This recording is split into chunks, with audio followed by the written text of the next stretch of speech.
வணக்கம் நேயர்களே, நீங்கள் கேட்டுக்கொண்டிருப்பது அண்ணா சமுதாய வானொலி 90.4 அலைவரிசை.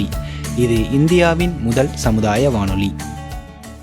நேயர்களே, இப்பொழுது நாம் கேட்கவிருப்பது நமது அண்ணா சமுதாய வானொலியும் மதராஸ் உர நிறுவனமும் இணைந்து வழங்கும் பிரதமரின் பிரணாம், தாய்பூமியின் மறுசீரமைப்பு, ஊட்டச்சத்து விழிப்புணர்வு மற்றும் மேம்படுத்தலுக்கான திட்டம் பற்றிய தொடர் நிகழ்ச்சியின் 22ஆம் பாகமாக கோடை உழவும் மண் வளமும் என்ற தலைப்பில் மதராஸ் உர நிறுவனத்தில் கூடுதல் மேலாளராக பணிபுரிந்து கொண்டிருக்கும் திரு ராமசுப்பிரமணியம் அவர்கள் வழங்கும் உரையாடல். வாங்க நிகழ்ச்சியை கேட்கலாம். வேளாண் பெருமக்கள் அனைவருக்கும் எனது முதற்கண் வணக்கத்தை தெரிவித்துக் கொள்கிறேன். எனது பெயர் ராமசுப்பிரமணியம். கூடுதல் மேலாளராக மதராஸ் உர நிறுவனத்தின் சார்பாக புதுச்சேரி மாநிலத்தில் பணிபுரிந்து வருகின்றேன். எங்களது நிறுவனம் சென்னை மணலியில் அமைந்துள்ளது. மதராஸ் உர நிறுவனம் மத்திய அரசின் உர அமைச்சகத்தின் கட்டுப்பாட்டின் கீழ் இருந்து வருகின்றது. 1971ஆம் ஆண்டு முதல் கிட்டத்தட்ட 53 ஆண்டுகளாக ரசாயன உரங்களையும் இயற்கை பூச்சிக்கொல்லி மருந்துகள் மற்றும் இயற்கை உரங்கள், கரியமில உரங்கள் ஆகியவற்றை உற்பத்தி செய்து வருகின்றோம். தென்னிந்தியாவில் உள்ள 6 மாநிலங்களுக்கு எங்களது நிறுவனத்தின் ரசாயன பொருட்கள் வேளாண் பெருமக்கள் பயன்படுத்தி வருகின்றனர். மேலும் விவசாயிகளுக்கு தேவையான அனைத்து உதவிகளையும் மண்மாதிரி எடுத்தல், காலத்திற்கேற்ற அறிவுரைகள் கூறுதல் போன்றவற்றை எங்களது நிறுவனம் சார்பாக விவசாயிகளுக்கு தொடர்ச்சியாக செய்து வருகின்றோம். நாம் செய்யும் வேளாண் தொழிலே முதல் தொழில். உலகில் வாழும் மாந்தருக்கு உணவளிக்கும் உன்னத தொழில் என்பதில் நாம் பெருமிதம் கொள்ளலாம். இதனே பொய்யாமொழி புலவர் என்ன சொல்லியிருக்கான்னு பார்க்கலாம். சுழன்றும் ஏற்பின்னது உலகம், அதனால் உழந்தும் உழவே தலை என கூறியுள்ளார். இதோட பொருளை பார்க்கலாம். என்ன சொல்லியிருக்கான் டாக்டர் மு வரதராசனார் எப்படி சொல்லியிருக்காருன்னு பார்க்கலாம். உலகம் பல தொழில் செய்து சுழன்றாலும் ஏர் தொழில் பின்னே அது நிற்கின்றது. அதனால் எவ்வளவு துன்புற்றாலும் உழவு தொழிலே சிறந்தது என வரதராசன் கூறியுள்ளார். அடுத்து இன்று நம்மளோட தலைப்பு என்ன என்று நம்ம பார்க்கலாம். இப்போ நம்ம கோடை காலத்தில் இருக்கிறோம். கோடை காலத்துக்கு ஏற்ற தலைப்பு ஒன்றை இன்று உங்களுக்கு நான் எடுத்து கூற விரும்புகின்றேன். கோடை உழவும் மண் வளமும், இது இன்றைய நம்மளது தலைப்பு. கோடை உழவும் மண் வளமும் இரண்டுமே இணைந்த தொழில்நுட்பம். கோடை உழவின்றி மண் வளம் அமையாது. எனவே 2 தொழில்நுட்பங்களையும் இணைந்தே உங்களுக்கு எடுத்து கூற விரும்புகின்றேன். கோடை உழவு ஏன்? கோடை உழவு பற்றி நாங்கள் சொல்ல வர்றேன். இப்போ பங்குனி, சித்திரை, வைகாசி, ஆனி, நான் கிட்டத்தட்ட 4 மாதங்கள் தென் தமிழகத்தில் நம்ம கோடைப்பட்டத்தில் இருக்கிறோம். கோடைப்பட்டத்தில் பெரும்பாலும் நிலங்கள் காய்ந்து தான் இருக்கும். நிலங்களில் பயிர் ஏற்றி இருக்க மாட்டோம். தமிழகத்தை பொறுத்தளவில் ஒரு போகம் மானாவாரி நிலங்கள்லையும் நீர் பாய்ச்சி நிலங்களில் 2 போகம், அதிகபட்சம் 3 போகம் சில இடங்களில் பயிர் வைக்கிறோம். இதனால் விவசாய நிலங்களில் மண்ணில் மேலடுக்கு 1 அடியிலிருந்து 2 அடி உள்ள மண் தொடர்ச்சியாக விவசாயம் பண்ணும்போது பாதிக்கப்படுது. இப்போ அந்த மண் வளத்தை எப்படி நம்ம தக்க வைக்கிறது, அதுக்குள்ள முயற்சிகளை என்னென்னு பார்க்கலாம். பயிர்கள் இல்லாத நம்ம இந்த பருவமான கோடை காலத்தில் சூரிய ஒளி அதிகமாக நம்மளுக்கு கிடைக்குது. இந்த ஒளியை மண்ணில் ஊடுருவி மண் வளத்தை காக்க உதவுகின்றது. எனவே கோடை உழவு பண்ணும்போது அந்த மண் வளம் நல்லா கூடுது. உழவு முறை எப்படி பண்ணணும்னு பார்க்குறோம். கோடை உழவு கோடை காலத்தில் பயிர் செய்து முடித்தோடனே அந்த நிலங்களில் நம்ம டிராக்டர் மூலமாகவோ அல்லது ஏற்கலப்பை இப்போ யாரும் உபயோகிக்கிறது இல்லை, ஆழமாக உழவிடணும். ஆழம் மற்றும் அகலமாக உழவிடுறது ரொம்ப சிறந்தது. 1 அடி முதல் உள்ள 2 அடி மண்ணை உழுவதால் மண் வளம் பெருகுது. அடுத்து இதனால் என்ன பலன்கிறதையும் பின்னாடி பார்க்கலாம். கோடை மழை கிடைத்த உடனே உழவு செய்வது ரொம்ப சிறந்தது. இதனால் மண் இலகுவாகி மண் விவசாயம் பண்ணுறதுக்கு ஏற்ற மாதிரி உங்களுக்கு மண்ணோட தன்மை மாறுது. கோடை உழவு ஒரு 2 பட்டமாவது செய்யணும். நம்ம 2 முறைகள், மழை ஆரம்பித்த உடனேயும் மழை முடிந்த உடனே ஒரு 2 தடவை செய்யும் போது ரொம்ப நல்லது. சரிவான நிலங்கள், அதாவது ஸ்லோப்பி லேண்ட்னு சொல்லுவோம், அந்த நிலங்களில் எதிர் திசையில் நீங்கள் மண்ணை உழவிட வேண்டும். அப்போ தான் மண் அரிமானத்தை நம்ம தடுக்கலாம். இது ஒரு நம்ம நல்ல முயற்சி. அடுத்து நம்ம உழவை பற்றி வள்ளுவர் என்ன கூறியிருக்கான்னு பார்க்கலாம். தொடிப்புழுதி கக்ஸா உணவின் பிடித்தருவும் வேண்டாது சாலப்படும். அதாவது தொடிப்புழுதி கக்ஸா உணக்கின் பிடித்தருவும் வேண்டாது சாலப்படும். ஒரு பழம் புழுதி 1/4 பழம் ஆகும்படி உழுது காயவிட்டால் 1 பிடி எருவும் இட வேண்டாம். அந்த நிலத்தில் பயிர் செலுத்தி விளைய வைக்கலாம். இதைத்தான் டாக்டர் மு வரதராசனார் பொருளாக கூறியிருக்கிறார். அதாவது உழவு எந்த அளவுக்கு முக்கியங்கிறத நம்ம பொய்யாமொழி புலவர் திருவள்ளுவர் கூறியிருக்கிறாங்கிறத நீங்கள் இந்த இதில் பார்க்கலாம். அதனால் உழவு ரொம்ப ரொம்ப அவசியம். மண் இலகி கொடுத்தா பயிர் செழித்து வளரும்னு சொல்லியிருக்கிறாங்க. கோடை உழவு இதுக்கு தான் நம்ம கோடை உழவு முக்கியங்கிறது இந்த தலைப்பு மூலம் நான் உங்களுக்கு கூற வர்றேன். இப்போ இதோட பலன்கள் என்னன்னு பார்க்கலாம். நம்ம கோடை உழவை பற்றி. கோடை உழவு மூலம் சூரிய ஒளி நிலத்தில் நேரடியாக கிடைக்கிறதுனால மண்ணில் தீமை செய்யும் நுண்ணுயிரிகள், அதாவது பாக்டீரியா, வைரஸ் மற்றும் பூஞ்சைகள் வந்து அழிக்கப்படுது சூரிய ஒளி படும் போது. அடுத்ததாக பார்த்தீங்கன்னா நிலங்களில் காற்றோட்டம் நல்லா கிடைக்குது. பெரிய கட்டியான மண் பொடி செய்யப்படுவதால் அடுத்த பயிர் வந்து நல்லா கிளைத்து வளர்ந்து நல்ல மகசூல் கொடுக்கறதுக்கு உங்களுக்கு உதவுகிறது. அடுத்து பல நன்மை செய்யும் பூச்சிகள் வந்து நுண்ணுயிரிகள் வந்து பெருகிறதுக்கு இது ஒரு வாய்ப்பு கொடுக்குது. கோடை உழவு வந்து அந்த அளவுக்கு உங்களுக்கு வந்து நிலங்களில் திருப்பி பண்ணும்போது உங்களுக்கு வந்து நிலங்கள் வந்து நல்ல மண் வளம் பெறுகிறது. அடுத்து மண்ணில் கரிம உரங்களை மக்குவதை துரிதப்படுத்துகின்றது. அதாவது ஆர்கானிக் மேட்டர் டீகம்போஷன் ஆங்கிலத்தில் கூறுவாங்க. இதன் மூலம் வந்து பயிருக்கு வந்து சத்துக்கள் வந்து எளிதாக கிடைக்க வருகிறது. ரசாயன உரங்கள் மட்டுமே வந்து வச்சு நம்ம பயிர் செய்ய முடியாது. இயற்கை உரங்கள் மற்றும் ஆர்கானிக் உரங்களை போடும்போது மண்ணோட வளம் வந்து காக்கப்படுது. அடுத்து பார்த்தீங்கன்னா மண்ணில் ஏற்கனவே களைகள் வேர்மூச்சிகள் வந்து நிறைய இருக்கும். அந்த நீங்கள் கோடை உழவு ஓடும்போது அந்த அருகு புல் வகைகள் மற்றவங்களோட விதைகள், அதாவது இரு இலை பயிரும்போம், அதோட விதைகள் எல்லாம் நம்ம அகற்றுறதுக்கு வந்து கோடை உழவு வந்து சிறந்தது. மண்ணை பிரட்டி போடும்போது அதில் உள்ள வேர் முடிச்சுகள் விதைகள் எல்லாமே வந்து உங்களுக்கு காய்ந்து விடும். அடுத்து பார்த்தீங்கன்னா காற்றோட்டம் மண்ணில் அதிகரிப்பதன் மூலம் களைக்கொல்லி மற்றும் பூச்சிக்கொல்லி மருந்துள்ள எச்சங்கள், அதாவது ரெசிடியூஸ்மோ ஆங்கிலத்தில், அதை ஓரளவு நீங்கள் வந்து இந்த சூரிய ஒளி படும் போது அது காய்ந்து போகிறதுக்கு காற்றில் கலந்து மண்ணோட தன்மையை மாற்றுறதுக்கு உதவுது.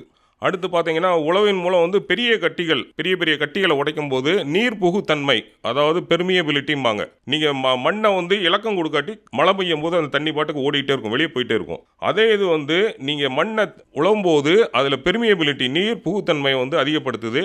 அடுத்து நீரை தக்க வைக்கும் தன்மைம்போம், அதாவது வாட்டர் ஹோல்டிங் கெப்பாசிட்டி. மண்ணில் மழை பெய்யும் போது அந்த மண்ணில் வந்து தண்ணீரை வந்து தக்க வைக்கிறதுக்குள்ள பலன்கள் வந்து கூடுது நம்ம கோடை உழவு மூலம். அடுத்து இன்னொரு இது பார்த்தீங்கன்னா முக்கியமானது வளிமண்டல தலைச்சத்து, அதாவது நைட்ரஜன் போம், அதை கிரகித்து மண்ணில் வந்து நிலைநிறுத்துகிற நுண்ணுயிரிகள் பெறுகிறதுக்கும் இது வாய்ப்பு கொடுக்குது. அடுத்து பார்த்தீங்கன்னா கோடை உழவில் மண் மண்டலத்தில் மண்புழுக்கள் வந்து எப்போவுமே இருக்கும். இப்போ ரசாயன உரங்கள் பூச்சி மருந்துகள் அதிகப்படும் போது மண்புழுக்களோட எண்ணிக்கை குறைந்து போயிடுது. நீங்கள் கோடை உழவு பண்ணும்போது மண்புழுக்கள் உள்ளே வந்து இறங்கி அது மண் வளத்தை காக்கிறதுக்கு இது உதவுது. அடுத்து எலிகள் வந்து பெரிய தொல்லை பண்ணுற ஒரு உயிரினம். எலிகளால் வந்து உணவு உற்பத்தி நம்மளுக்கு 10-20% வந்து இந்தியா முழுவதும் பாதிக்கப்படுது. அந்த எலியோட வலைகளை வந்து நம்ம கோடை உழவு நல்லா ஆழமாக உழும்போது அந்த எலி வலைகளை அழிக்கிறதுக்கும் இது வந்து கோடை உழவு பயன்படுது. அடுத்து பார்த்தீங்கன்னா மண்ணில் உள்ள பூச்சிகள், முட்டைகள் மற்றும் கூட்டுப்புழுக்கள் இதெல்லாம் வந்து ஏற்கனவே போட்ட பயிரில் உள்ளதோட மிச்சங்கள் வந்து அதில் இருக்கும். அதெல்லாம் வந்து அழிக்கிறதுக்கு வந்து இது வந்து கோடை உழவு சிறந்தது. இதனால் வந்து பார்த்திங்கன்னா அடுத்த பயிர் ஏற்றும் போது பூச்சி தாக்குதல் வந்து குறையிறதுக்கு நல்ல வாய்ப்பாக அமையுது. அடுத்து கோடை உழவு மூலம் மண்ணில் தீமை செய்யும் நூற்புழுக்கள் வந்து சில பயிர்களில் வந்து அதிக அளவில் பாதிப்பை ஏற்படுத்துது. அந்த நூற்புழுக்களை வந்து அழிக்கிறதுக்கு வந்து கோடை உழவு வந்து சிறந்தது. அடுத்து பார்த்திங்கன்னா மண் அரிமானத்தை தடுக்கலாம். மண் சாயில் எரோஷன் அப்படின்னு ஆங்கிலத்தில் சொல்லுவாங்க. கோடை உழவு பண்ணும்போது மண்ணோட தன்மையை வந்து காக்க உதவுது. அடுத்து மழை நீரை சேகரிக்கிறதுக்கும் வந்து கோடை உழவு வந்து சிறந்ததாக அமையுது. அடுத்து பார்த்தீங்கன்னா ரசாயன உரங்கள் அதிகமாக நம்ம உபயோகப்படுத்தும் போது அதில் உள்ள கழிவுகளை வந்து கோடை உழவு பண்ணும்போது அதில் உள்ள கழிவுகளை வந்து நம்ம குறைக்கிறதுக்கு அது உதவுது. இவ்வளவு எண்ணிலடங்கா பயன்கள் கொண்ட கோடை உழவை நீங்களும் வந்து அவசியமாக செய்து உங்களோட உற்பத்தியை பெருக்கிறதுக்கு எங்களது நிறுவனம் சார்பாக வாழ்த்துகின்றோம். அடுத்ததாக மண் வளம், இது ஒரு முக்கியமான கோடை உழவு பற்றி நம்ம ஏற்கனவே ஃபுல்லாக நம்ம சொல்லிட்டோம். அடுத்ததாக வந்து மண் வளத்தை பற்றி கொஞ்சம் இந்த இதில் சொல்ல விரும்புகிறேன். அடுத்து மண் வளம் என்பது விவசாய பயிர்கள் வாழும் முதல் தொழில்நுட்பமான கோடை உழவு பற்றி உங்களுக்கு ஓரளவு நான் வந்து இப்போ உங்களுக்கு கூறியிருக்கிறேன். அடுத்ததாக பார்த்தீங்கன்னா மண் வளம், கோடை உழவும் மண் வளம் ரெண்டும் இணைந்த அண்ணன் தம்பி மாதிரி. மண் வளத்தை பார்த்தீங்கன்னா மண் வளங்கிறது எதுன்னு பார்ப்போம். மண் வளங்கிறது நம்ம விவசாயம் செய்கிற நிலத்தில் ஒரு அடியிலிருந்து 2 அடி வரைக்கும் உள்ள மண்ணோட தன்மையை தான், அதோட வளத்தை தான் மண் வளங்கிறோம். இது எதுக்காக மண் வளம் முக்கியம்னா நம்ம விவசாய பயிர்கள் அதில் வேரூன்றி அதுலேருந்து சத்துக்களை எடுத்து காய்கனி மற்றும் மகசூலை பெருக்கிறதுக்கு இந்த மண் வளம் தான் உதவுது. இதுவே வந்து வேளாண் உற்பத்தியை வந்து நிலைநிறுத்துறதுக்கும் நம்ம மக்களுக்கு உணவு அளிக்கிறதுக்கும் உதவுறது. அதனால தான் மண் வளம் வந்து ரொம்ப முக்கியமானது. நல்ல மண் வளம் என்பது பயிர் உற்பத்தியை பெருக்கணும். அதே சமயத்தில் பூச்சி மற்றும் நோய் எதிர்ப்பு திறனை இயற்கையாக கட்டுப்படுத்தி நீர் மற்றும் காற்று இதனை வந்து ஊடுருவும் தன்மை கொண்டு இருக்கணும். நீரும் நிற்கணும், காற்றும் உள்ளே போகணும், காற்றோட்டம் இருக்கணும். அடுத்து பார்த்தீங்கன்னா பயிர்களுக்கு தேவையான பேரூட்டம், அதாவது மேஜர் நியூட்ரியன்ஸ்மாவும், அடுத்து நுண்ணூட்ட சத்துக்கள் மைக்ரோ நியூட்ரியன்ஸ், இந்த ரெண்டையும் கொண்டு இருக்கணும். பயிருக்கு வந்து எளிதில் கிடைக்கிற மாதிரி அதுக்கு தன்மை இருக்கணும். இப்படி இருந்தால் தான் அந்த மண் வந்து ஆரோக்கியமான மண், விவசாயத்துக்கு ஏற்ற மண், மகசூலை பெருக்கும் மண். இது வந்து எல்லா நிலங்களிலும் இருக்குமா, அது வந்து நம்மளுக்கு கேள்விக்குறி தான். அதனால் மண் வளத்தை காக்கிறது, அடுத்த சந்ததியினருக்கு இந்த மண்ணை நம்ம கொண்டு போகிறது, இந்த விவசாய நிலத்தை ஒப்படைக்கிறது நம்மளோட முதல் கடமை. அடுத்த வர ஜனங்களுக்கு நம்ம வந்து உணவளிக்கன்னா இந்த மண் வளத்தை காத்தாதான் வந்து விவசாயத்தில் மகசூலை பெருக்க முடியும். அப்படின்னா நல்ல மண் வளத்தை பெறுகிறதுக்கு நம்ம என்ன பண்ணணும்னு பார்க்கணும். இதில் வந்து ஒரு சில நம்ம தலைப்புகள் இருக்குது, ஒன்று ஒன்றா நம்ம பார்ப்போம். அதில் முதல் தலைப்பு பார்த்திங்கன்னா உளவிடுதல். அடுத்து வந்து பார்த்திங்கன்னா மண் மாதிரி பகுப்பாய்வு சீர்படுத்துதல், அந்த மண்ணில் உள்ள குறைகள் இருந்தால் அதை சீர்படுத்துகிற முறைகள். அடுத்து பார்த்திங்கன்னா ஒருங்கிணைந்த நீர் நிர்வாகம். அடுத்து பார்த்திங்கன்னா ஒருங்கிணைந்த உர நிர்வாகம், உரங்கள் வந்து எப்படி நம்ம ஒருங்கிணைந்து பண்ணுறது அப்படிங்கிறது. அடுத்து பயிர் சுழற்சி முறை. அடுத்து பயிர் விடுமுறை. அடுத்து பார்த்திங்கன்னா வேளாண் மண் பாதுகாப்பு. இப்போ முதல் பகுதி பார்த்திங்கன்னா உழவிடுதல். கோடை உழவு பற்றி நான் ஏற்கனவே உங்களுக்கு எல்லாமே சொல்லியாச்சு. அடுத்து பயிர் வைக்கிறதுக்கு முன்னாடி உள்ள உழவுகள் வந்து இதே முறைகள் தான். நம்ம ஏற்கனவே சொன்ன மாதிரி மண்ணை வந்து நல்லா இலக்கி கொடுத்து மண்ணில் வந்து அதோட தன்மையை நம்ம வந்து நிர்வகிக்கிறது தான் வந்து உழவின் தத்துவம். நல்ல உழவு மூலம் நல்ல மகசூல் கிடைக்கிறதுக்கு நம்ம முயற்சி செய்ய வேண்டும். இது வந்து உழவிடுதல் வந்து நம்ம ஏற்கனவே கோடை உழவுலேயே எல்லாமே நம்ம அதோட பலன்கள் என்ன, அதை எப்படி செய்யணுங்கிறதெல்லாம் நான் வந்து ஏற்கனவே வந்து உங்களுக்கு கூறிவிட்டேன். அடுத்து பார்த்தீங்கன்னா மண் பகுப்பாய்வு மற்றும் சீர்படுத்துதல். மண் பகுப்பாய்வுங்கிறது மண்ணை வந்து நம்ம வருஷத்தில் ஒரு முறையோ இல்லை 2 வருஷத்துக்கு ஒரு முறையோ வந்து மண்ணை வந்து சோதிக்கணும், மண் பரிசோதனை செய்யணும். மண் பரிசோதனை மண் மாதிரி எடுத்து வேளாண்மை துறையில் மண் ஆய்வகங்கள் இருக்கின்றன. அங்கே போய் நீங்கள் மண்ணோட கொடுத்தீங்கன்னா அந்த மண்ணில் உள்ள என்னென்ன சத்துக்கள் குறைபாடு, அடுத்த வைக்கிற பயிருக்கு நம்ம என்ன உரம் போடணும் அப்படிங்கிறத அவங்க நம்மளுக்கு வந்து உங்களுக்கு ஒரு சான்றிதழாக உங்களுக்கு கொடுப்பாங்க. மண் மாதிரி எடுக்கிறதுக்கு வந்து முறைகள் இருக்குது. மண் மாதிரி எப்படி எடுக்கணுங்கிறது ஏற்கனவே உள்ள தலைப்புகள் வந்து ஏற்கனவே பேசியிருப்பாங்க. மண் மாதிரி வந்து நீங்கள் நிலங்கள் வெறுமனே இருக்கும்போது, அதாவது பயிர் இல்லாத போது வாய்க்கால் வரப்போ விட்டு மர நிழல் இல்லாத இடங்களில் ஒரு ஏக்கருக்கு வந்து 4 இடங்கள் எடுத்து அதை வந்து மண்ணை வந்து பகுப்பாய்வு செய்யறதுக்கு நம்ம ஒரு 1/2 கிலோ மண் வந்து தேவைப்படும். அந்த மண்ணை வந்து நீங்கள் எடுத்துகிட்டு போய் மண் ஆய்வகங்களில் கொடுக்கணும். அவங்க கொடுக்கும்போது அதில் வந்து ஏற்கனவே பண்ண பயிர்கள், அடுத்து பண்ண போகிற பயிர், அதெல்லாம் பற்றி அவங்க வந்து சொல்லிக் கொடுப்பாங்க, சான்றிதழ் கொடுப்பாங்க. அந்த மண் பகுப்பாய்வு பண்ணும்போது உங்கள் நிலத்தில் குறைபாடு இருக்குன்னா அவங்க வந்து இதை சுட்டி காட்டி கொடுப்பாங்க. அதில் வந்து மண்ணோட தன்மை என்னன்னு பார்ப்பாங்க. இப்போ அதில் மண்ணில் வந்து தன்மை பார்த்தீங்கன்னா அமில மண் மற்றும் கார மண் மற்றும் உவர்ப்பு மண் என நம்ம சரியில்லாத மண்களை வந்து இந்த 3 வகைகளில் வகைப்பாடு செஞ்சு கொடுப்பாங்க. அமில மண்ங்கிறது உங்களோட பிஹெச்மாங்க. அந்த பிஹெச் வந்து ஒரு 7க்கு கீழே போகும்போது அமில மண்பாங்க. அமில மண் வந்து பார்த்திங்கன்னா நம்ம மழை அதிகமாக பெய்கிற அந்த தேயிலை தோட்டங்கள், அந்த மாதிரி நீலகிரி, கோயம்புத்தூர் உள்ள வால்பாறை அந்த போன்ற பகுதிகளில் தான் வந்து அமில மண் அதிக அளவில் இருக்கும். இதுக்கு வந்து சுண்ணாம்பு போன்ற பொருட்களை உபயோகிக்கும் போது மண்ணோட தன்மை அமிலத்திலேருந்து அதை வந்து சீர்படுத்துறதுக்கு உங்களுக்கு வந்து ஒரு வாய்ப்பு கிடைக்கும். அடுத்து பார்த்தீங்கன்னா காரமண் மற்றும் உவர்ப்பு மண். காரமண் பார்த்தீங்கன்னா அந்த அமிலத்தன்மை, அது காரத்தன்மைங்கிறது ஒரு 7லேருந்து 8.3 வரைக்கும் உள்ளது வந்து காரமண் அப்படிம்பாங்க. அந்த காரமண்ணை நிவர்த்தி பண்ணுறதுக்கும் உவர்ப்பு மண், அதாவது நம்ம கடலோர பகுதிகளில் உள்ள மாவட்டங்களில் பார்த்தீங்கன்னா உவர்ப்பு மண் இருக்கும். இதுக்கு வந்து ஏற்ற வந்து சரி பண்ணுறதுக்கு ஜிப்சம் வந்து நீங்கள் உபயோகிக்கணும். ஜிப்சத்தை வந்து நல்லா மழை பெய்யும் போது அந்த ஜிப்சத்தை விடும்போது மண்ணில் வந்து ஏற்கனவே உள்ள நீர் மூலம் அது வடிகட்டி பண்ணும்போது மண்ணோட தன்மை மாறுது. இதில் வந்து விவசாய நிலத்துக்கு ஏற்றபடி, விவசாயம் செய்வதற்கு ஏற்றபடி நம்ம மண்ணை வந்து தன்மைக்கு கொண்டு வரலாம். அடுத்து மண் நிவர்த்தி பண்ணும்போது மகசூல் வந்து நம்மளுக்கு அதிகபட்சமாக கூடுது. மண்ணின் தன்மைக்கு ஏற்ற பயிர்களை இட வேணும். இப்போ பார்த்தீங்கன்னா சில ஓர்ப்பு மண்களுக்குன்னு சில ரகங்கள் வந்து நெல் ஆராய்ச்சி மூலம் கண்டுபிடிச்சிருக்காங்க. அந்த மாதிரி ரகங்கள் வந்து கடலோர மாவட்டங்களில் நீங்கள் உபயோகப்படுத்தலாம். அதே போல் காரத்தன்மைக்கு ஏற்ற பயிர்கள், அதுக்கு தகுந்தமான பயிர்களை பயிரிடும் போது மண்ணோட தன்மையை நம்ம பாதுகாத்துக்கலாம். அதே சமயத்தில் வந்து மகசூலையும் நம்ம வந்து நிலைநிறுத்தலாம். வேளாண்மை துறையில் அறிவுறுத்தலின்படி நீங்கள் உரமிடுவது வந்து ரொம்ப சிறந்தது. இந்த மாதிரி குறைபாடு உள்ள மண்களை வந்து அந்த தேவைக்கேற்ப நம்ம வந்து நிவர்த்தி செய்வதன் மூலம் மகசூலையும் அதிகரிக்கலாம், மண் வளத்தையும் காக்கலாம். இதன் மூலம் வந்து உணவு உற்பத்தியை பெருக்கலாம். அடுத்து பார்த்தீங்கன்னா இது வந்து நம்ம கவர் பண்ண டாபிக் வந்து பார்த்தீங்கன்னா மண் மாதிரி பகுப்பாய்வை பற்றி சொல்லிட்டேன். நல்ல நிலத்துக்கு கொண்டு வரதை பற்றியும் நம்ம பேசியாச்சு. அடுத்து பார்த்தீங்கன்னா ஒருங்கிணைந்த நீர் நிர்வாகம் ஒரு சிறப்பான தலைப்பு. நீர் மேலாண்மை வந்து பெரிய தலைப்பு. அதில் பார்த்தீங்கன்னா நீர் வந்து தேவைக்கேற்ப நம்ம உபயோகப்படுத்த வேண்டும். பயிர்களுக்கு ஏற்ற வகையில் நீர் வந்து நம்ம உபயோகிக்கிறது ரொம்ப நல்லது. நெல், வாழை, கரும்பு போன்ற பயிர்களுக்கு அதிகப்படியான நீர் தேவைப்படும். உணவு உற்பத்தி பயிர்களுக்கு, காய்கறி போன்ற சிறிய மலர் செடிகளுக்கு வந்து குறைந்த அளவே நீர் தேவைப்படும். நீர் வந்து காய்ச்சலும் பாய்ச்சலுங்கிறத ஒரு முறை சொல்லுவாங்க. அந்த காய்ச்சலும் பாய்ச்சலும் பண்ணும்போது வந்து பயிர் நல்லா கிளத்து வளரும், மகசூலும் கூடும். அதிகமாக நீர் கட்டுறதும் வந்து பயிருக்கு நல்லது கிடையாது. அதே போல் நீர் பற்றாக்குறை இடங்களில் வந்து நீங்கள் சொட்டு நீர் பாசனம் இல்லை தெளிப்பு நீர் பாசனம் மூலம் கையாள்வது மூலம் உங்களுக்கு வந்து மண்ணோட வளத்தையும் பாதுகாக்கலாம், அதே சமயத்தில் உணவு உற்பத்தியும் பெருக்கலாம். அடுத்து நீரையும் நீங்கள் பகுப்பாய்வு செய்யலாம். நீர் ஆய்வகங்கள் வந்து நம்ம வேளாண்மை துறையில் இருக்குது. அதோட மாதிரிகள் எடுத்து நீங்கள் வந்து நீரில் உள்ள குறைபாடை சரி செய்யறதுக்கு முறைகள் இருக்குது. அது மூலம் நீரில் உள்ள குறைபாடை நிவர்த்தி செய்யும்போது மண் தன்மை மாறுது, மகசூலும் உங்களுக்கு அதிகப்படுத்துறதுக்கு ஒரு வாய்ப்பு கிடைக்குது. அடுத்து வந்து நீர் வடிகட்டுதல், தேங்கிய நீரில் உள்ள பயிர்களை காப்பதன் மூலம் மண் வளத்தை நீங்கள் பாதுகாக்கலாம். சில இடங்களில் பார்த்தீங்கன்னா நீர் வந்து தேங்கிரும் மழை பெஞ்சுதுன்னா, அந்த தண்ணியை வந்து நீங்கள் நீரை வந்து வடிகட்டணும். வடிகட்டுறது மூலம் அதில் உள்ள பயிர்கள் வந்து நீங்கள் பாதுகாக்கிறதுக்கு ஒரு முறைகள் கிடைக்குது. அடுத்த தலைப்பு பார்த்தீங்கன்னா ஒருங்கிணைந்த உர நிர்வாகம். நம்ம முதல்ல வந்து உழவு பற்றி பார்த்தோம், அடுத்து வந்து நீர் நிர்வாகம் பார்த்தோம், மண் பகுப்பாய்வு பார்த்தோம். அடுத்தது பார்த்தீங்கன்னா உர நிர்வாகம். பயிருக்கு தேவையான சத்துக்களை வந்து சரியான நேரங்களில் சரியான அளவில் இடுறது வந்து உர நிர்வாகம். நீங்கள் ரசாயன உரங்கள் மட்டுமே பயன்படுத்தி நம்ம பயிர்களில் உற்பத்தியை பண்ணுறது வந்து தவறான கருத்து. அனைத்து வகையான சத்துக்களை வந்து அனைத்து முறைகளிலும் கொடுக்கும்போது மண் வளத்தை பாதுகாத்து நம்ம மகசூலை கூட்டுறதுக்கு இது ஒரு நல்ல வாய்ப்பு. அடுத்து பார்த்தீங்கன்னா நம்ம என்னென்ன பண்ணணும்னு இதில் பார்ப்போம். அடுத்து பார்த்தீங்கன்னா நம்ம மண்ணோட தன்மைக்கேற்ப நம்ம மண் பகுப்பாய்வு செய்யும் போதே வந்து வேளாண்மை துறையில் வந்து உங்களுக்கு சான்றிதழ் கொடுப்பாங்க. இந்த மண்ணில் எவ்வளவு தலை சத்து தேவைப்படுது, மணி சத்து எவ்வளோ தேவைப்படுது, சாம்பல் சத்து தேவைகள் அவ்வளவும் கொடுப்பாங்க. அதுபடியே நீங்கள் உரமிடும்போது வந்து மண் வளத்தை பாதுகாக்கலாம். அடுத்து வந்து ரசாயன உரங்கள் போக கரிம உரங்கள், ஆர்கானிக் ஃபெர்டிலைசர்ம்போம், கரிம உரங்களை வந்து அதிக அளவில் பயன்படுத்துங்க.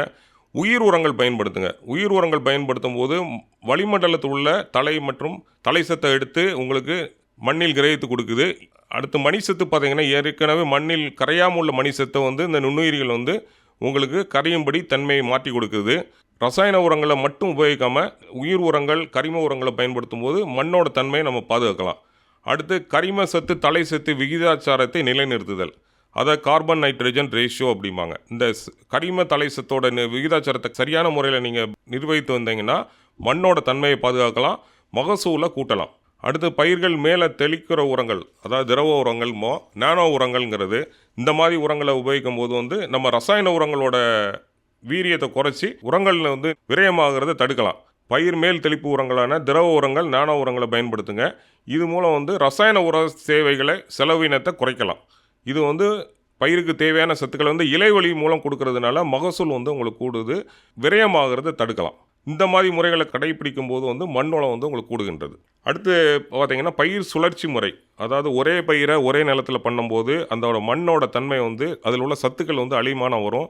அடுத்து பார்த்தீங்கன்னா பூச்சிகள், அந்த நோய் தாக்குதல் ஏற்கனவே உள்ள பயிர்களில் உள்ளது அடுத்த பட்டத்துக்கும் வந்து திருப்பி வந்துக்கிட்டே இருக்கும். அதனால் வந்து மகசூல் பாதிக்கும். அந்த மண்ணோட தன்மை மாறி அடுத்த நிலங்களும் வந்து இதனோட பாதிப்பு வந்து அடுத்த நிலங்கள் அடுத்த கிராமங்கள் வரைக்கும் பாதிப்பு வரும். அதனால் பயிர் சுழற்சி முறையை வந்து நீங்கள் பண்ணுறது மூலம் மண் வளத்தை பாதுகாக்கலாம். இப்போ பயறு வகை பயிர்கள் வந்து பயிர் சுழற்சிக்கு வந்து ரொம்ப நல்லது. எதனாலன்னு கேட்டிங்களா, அந்த பயறு வகை பயிர்கள் அது வந்து தலை சத்தை வந்து மண்ணில் வந்து நிலைநிறுத்தி கொடுக்குது, மண்ணோட தன்மையை வந்து பாதுகாக்குது. இது வேர் முடிச்சுகளை உருவாக்கும். அந்த பயிர் வகை பயிர்களில் உள்ள வேர் முடிச்சுகள் வந்து வளிமண்டல நைட்ரஜன், அதாவது தலை சத்தை வந்து வளிமண்டலத்திலிருந்து கிரகித்து மண்ணுக்கு வந்து உங்களுக்கு நிலைநிறுத்துது. இதனால் மண்ணின் வளம் பாதுகாக்கப்படுகிறது. அடுத்து சில வகை பூச்சிகள் பயிர்களை தாக்கும் போது அதனை கட்டுப்படுத்த பயிர் சுழற்சி அவசியம். ஒரு சில இடங்களில் வந்து இப்போ நிலக்கடலை போடும்போது அதில் உள்ள உயிர்கள் வந்து பூச்சிகள் வந்து தாக்குதல் இருக்கும்போது அதுக்கு பதிலாக வந்து நெல் அந்த மாதிரி அடுத்த பட்டத்தில் வந்து நெல்லை மாற்றும் போது உங்களுக்கு வந்து பூச்சிகளோட தாக்குதல் அதோட இனங்களை வந்து தொடர்ச்சியை வந்து நம்ம அழிக்கிறதுக்கு பயன்படுது. அடுத்து களைகள் மற்றும் பாசிகள், சில நிலங்களில் பாசிகள் கட்டுது. இந்த மாதிரி வந்து நிலங்களில் வந்து நீங்கள் பார்த்தீங்கன்னா பாசி வந்து எந்த நிலங்களில் கட்டும் பார்த்தீங்கன்னா நெல் வயலில் பார்த்தீங்கன்னா நிறைய இடங்களில் பாசி வந்து ஒரு பெரிய கஷ்டப்படுத்தும். இந்த மாதிரி நிலங்களில் வந்து நீங்கள் வந்து பாசிகளை கட்டுப்படுத்துறதுக்கு அடுத்த பட்டத்தில் வந்து வேறு மாதிரி பயிர்களை வைக்கணும். ஒரு பட்டம் விட்டுட்டு அடுத்த பட்டம் திருப்பி நெல் போடும்போது அந்த பாசிகளையும் கட்டுப்படுத்தலாம். அடுத்து பார்த்தீங்கன்னா இந்த நீண்ட கால பயிர்கள் போம்ல, அதாவது வாழை, கரும்பு அந்த மாதிரி பயிர்கள் வைக்கும்போது அது 8 மாதத்துலேருந்து 12 மாதம் வரைக்கும் இருக்கும். அந்த மாதிரி பயிர்களை வந்து அறுவடை பண்ணோன்னே ஒரு நடுவில் ஒரு போகம் வந்து நெல் மற்றும் பயிர் வகைகள் குறுகிய கால பயிர்கள் 3 மாதத்தில் வைக்கிற பயிர்களை வந்து சுழற்சி முறையில் பயிரிட வேண்டும். அப்படி பயிரிடும்போது அந்த வாழையில் உள்ள கரும்பில் உள்ள சில பூச்சிகள் மற்றும் பூஞ்சாரங்கள் நோய்களை வந்து நம்ம வந்து நடுவில் கட்டுப்படுத்தலாம். அதோட தொடர்ச்சியை வந்து கட்டுப்படுத்துகிற மூலம் அடுத்த பயிரில் வந்து அது பாதிப்பு இருக்காது. அடுத்து திருப்பி நீங்கள் கரும்போ வாழையை போடும்போது அதோட மகசூல் பாதிக்காது. இதனால் பயிர் சுழற்சி முறையும் வந்து உங்கள் மண் வளத்தை பாதுகாக்கிறதுக்கு ஒரு ஏற்ற ஒரு தொழில்நுட்பம். அடுத்து பார்த்தீங்கன்னா எள், சவுக்கு போன்ற பயிர்கள். எள் வந்து சில நிலங்களில் வந்து நஞ்சையில் வந்து சிலவங்க பயிரிடுறாங்க.